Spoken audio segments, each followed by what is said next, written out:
Bonjour et bienvenue chez Innovart Business, la multipotentialité au cœur de l'entrepreneuriat. Je suis Cécile et je suis ravie de te retrouver pour une nouvelle exploration de l'univers fascinant de la multipotentialité dans le monde de l'entrepreneuriat.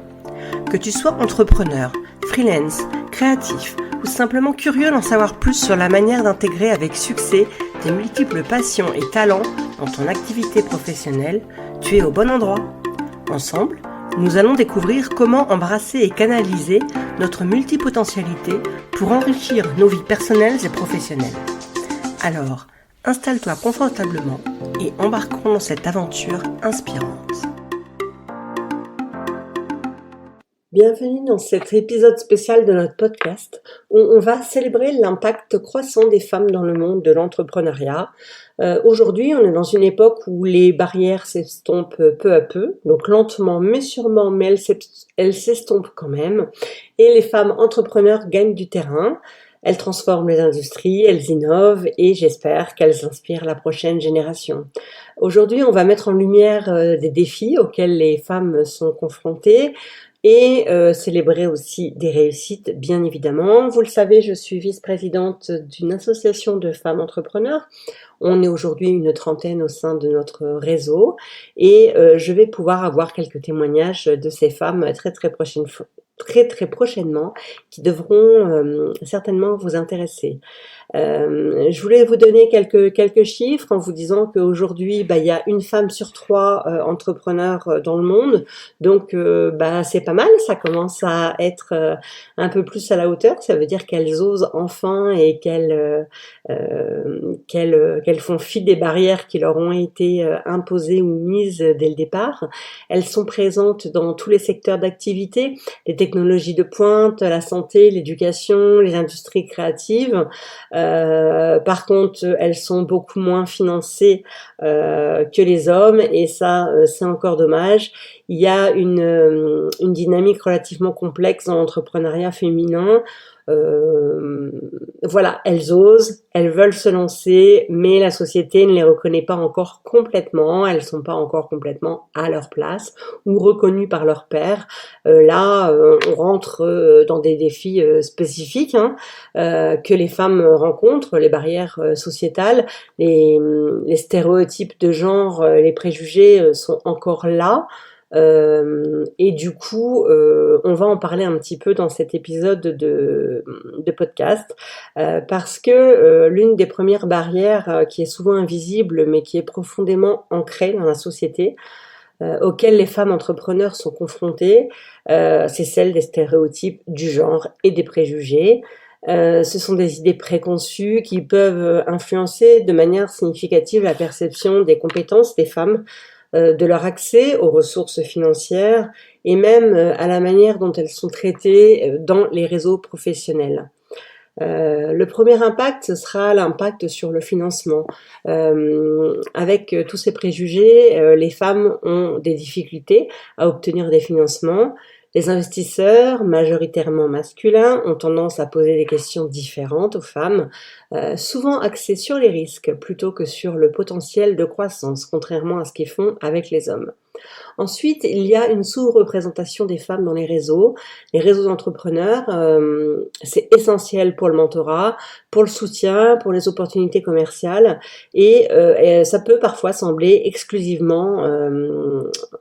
pour les hommes et très peu accueillant pour les femmes, ce qui peut exacerber le sentiment d'isolement pour elles. C'est d'ailleurs pour ça que nous avons créé l'association Elle au pluriel, qui est un réseau de femmes entrepreneurs. On en reparlera très bientôt, je vous le promets. Mais le but premier était vraiment ça, de rompre ce sentiment d'isolement. Ensuite, il y a des stéréotypes sur les capacités, les stéréotypes qui persistent sur ce que les femmes peuvent ou ne peuvent pas faire. Et du coup, ça limite parfois leur accès à certaines industries, en particulier dans les domaines technologiques ou scientifiques, où elles sont malheureusement sous-représentées et pourtant elles n'ont pas moins de valeur qu'un homme. Et ensuite, on a l'équilibre vie professionnelle et vie personnelle. Et les attentes sociétales concernant les rôles du genre peuvent également mettre les femmes entrepreneurs sous pression, parce que ça les confronte à des défis supplémentaires pour équilibrer ces deux vies, hein, personnelles et professionnelles. On sait très bien que la charge mentale n'est pas la même pour une femme que pour un homme, même si ça a tendance à diminuer. Euh, Aujourd'hui, hein, avec des couples hyper modernes et dont les tâches sont hyper réparties, c'est quand même bien souvent la femme qui va s'occuper d'un enfant malade, qui va prendre un congé parental, qui va oui, prendre le rendez-vous chez le médecin, penser à l'organisation du foyer, penser à faire les courses, penser à remplir le frigo, etc. C'est une charge mentale qui est là, qui est bien présente et qui est encore plus présente quand la femme est entrepreneur, solopreneur et qu'elle travaille de chez elle, où là, j'en ai déjà parlé dans un podcast, mais on a l'impression qu'elle bricole en fait et qu'elle s'amuse un petit peu et c'est pas du tout le cas. Elle a une vraie casquette, un vrai métier et même si elle reste à la maison, elle a du boulot à faire. Donc voilà, ça c'est le rôle, c'est la façon dont elle est perçue encore. Je veux que ça change, c'est en train de changer, mais il y a encore du boulot. C'est sûrement la prochaine génération qui fera bouger de plus en plus les choses. Mais voilà, il faut que ça change. Il y a aussi de grosses difficultés d'accès au financement, hein, je vous en ai parlé, mais les femmes, elles ont beaucoup, beaucoup plus de mal à obtenir des financements, comme si on pensait qu'une entreprise dirigée par une femme serait moins solide ou moins pérenne qu'une entreprise dirigée par un homme. Et du coup, ça n'a vraiment, vraiment pas de sens. Alors, quelques petites stratégies pour essayer de pallier à tout ça. C'est pas infaillible, hein, c'est pas non plus voilà des remèdes miracles, j'ai envie de dire, mais il faut savoir s'affirmer dans les négociations. Alors oui, vous êtes une femme, mais c'est pas, je veux pas dire qu'il faut laisser votre féminité de côté, pas du tout. Mais quand vous allez vous présenter avec quelqu'un, soyez sûr de vous, soyez ferme. Et j'ai envie de dire, c'est horrible de dire ça, mais soyez un homme. C'est-à-dire que faut pas être une petite chose fragile ou chétive. Il y a des personnes en face de vous qui adorent ça. Il y a même des femmes de pouvoir qui adorent ça. Donc soyez à l'aise dans vos baskets, soyez sûr de vous, connaissez votre offre et vos valeurs sur le bout des doigts, et vous pourrez mettre en avant hyper facilement vos réalisations et la valeur de votre entreprise et vous verrez que ça ira tout seul et ça coulera de source naturellement. Faut construire et utiliser un réseau. L'importance du réseau soutien, un réseau diversifié qui inclut les femmes entrepreneurs avec diverses expériences, divers métiers, j'ai même envie de dire diverses expériences de vie, diverses religions, diverses nations, enfin voilà. Pour moi, la diversité, c'est une richesse énorme et plus vous aurez de femmes entrepreneurs, un réseau de femmes entrepreneurs riches et variés, plus vous aurez des retours d'expériences riches et variés qui seront toujours des ressources pour vous et éventuellement des opportunités de collaboration puisqu'on n'oublie pas le business entrepreneurial, bien sûr. Ensuite, il y a une question essentielle aujourd'hui qui est l'éducation et la sensibilisation. En fait, pourquoi le monde aujourd'hui perçoit les femmes entrepreneurs un petit peu moins bien que les hommes? Parce qu'on a été élevé comme ça, on a été élevé dans une société patriarcale et il faut que les choses changent. Et pour ça, il n'y a que l'éducation qui peut faire changer les choses. C'est important de sensibiliser à la question des stéréotypes de genre dans l'entrepreneuriat, mais aussi ailleurs, au sein de la communauté des entrepreneurs, mais parmi les investisseurs, les autres acteurs clés de l'écosystème, avec nos enfants, avec nos amis. Alors, je suis pas une féministe dans l'âme, mais c'est quand même très très important de faire revenir un petit peu le pouvoir du côté des femmes.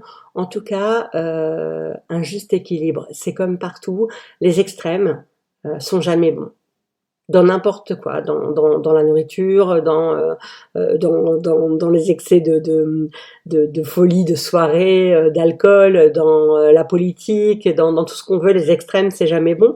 Donc, essayez de vous trouver une ligne vers le centre. Et donc, ça s'appelle tout simplement l'équilibre. J'ai rien inventé du tout. Et plus le monde sera équilibré par les valeurs et par les genres, et plus la société sera douce, agréable et vivable. En fait, c'est un petit peu ce que j'ai envie de vous dire aujourd'hui. Donc, j'ai déjà fait une belle introduction. Je continue donc en vous parlant de Elle au pluriel, qui est cette association de femmes entrepreneurs. On existe depuis 3 ans en tant que collectif et on a vraiment eu envie, avec mon amie Katia, de rompre cette solitude et l'isolement auquel étaient confrontées les femmes entrepreneurs.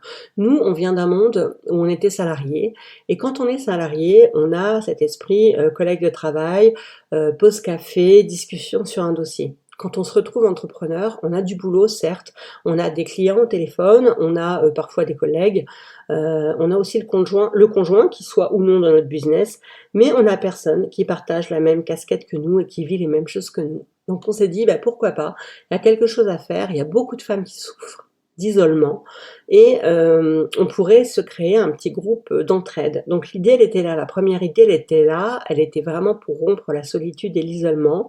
Puis progressivement, ça s'est développé. On s'est dit, bah, pourquoi pas faire des collabs, pourquoi pas développer un réseau, l'ouvrir à de plus en plus de monde. Alors on reste sur un réseau de femmes entrepreneurs parce que oui, les femmes n'ont pas la même charge mentale que les hommes. Je sais que si des hommes écoutent ce podcast, ils vont bondir, mais c'est pas grave, c'est comme ça, les femmes me comprendront. Et on est situé à Évreux. Le collectif a grandi, a bien évolué. Et aujourd'hui, donc, on passe en association. On a plein d'objectifs.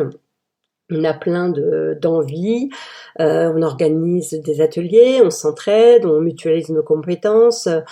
Par exemple, quelqu'un va aider certaines femmes qui ne savent pas du tout être présentes sur les réseaux sociaux à être présentes. D'autres vont être aidées à être un petit peu coachées, à se sentir mieux dans leur peau, à être habillées, à mieux être en fait, à pourquoi pas organiser un atelier sophrologie, un atelier de yoga, comment être présent sur le réseau professionnel LinkedIn, comment trouver sa bonne clientèle, comment trouver voilà son public cible, avoir une belle identité visuelle. En fait, on se sert des compétences de chacun.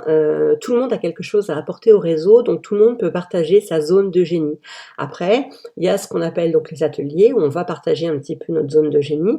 On rentre pas dans un coaching ni dans une formation. Faut pas oublier qu'on a un business à faire tourner et que on peut pas tout donner non plus. Et à un moment donné, si la personne a besoin de plus, ben là on peut voir directement avec elle pour approfondir l'activité. Mais ça fait quand même un très très beau réseau de femmes entrepreneurs. On n'est pas liés pour toujours, il y a des femmes qui sont entrées, qui sont ressorties. Là, au moment où on passe en association, on demande une cotisation, donc forcément les femmes qui étaient moins investies ou moins présentes sortent du groupe, ce qui est complètement normal. En revanche, d'autres personnes très motivées arrivent.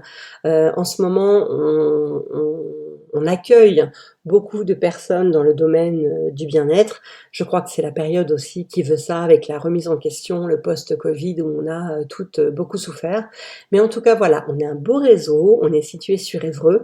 On invite beaucoup de monde vraiment à nous rejoindre, à participer, à venir discuter avec nous, nous écouter.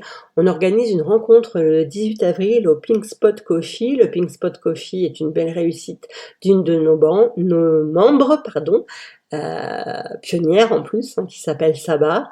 C'est situé en face de Super U à Évreux, au 20 boulevard Pasteur. C'est une grande façade toute rose.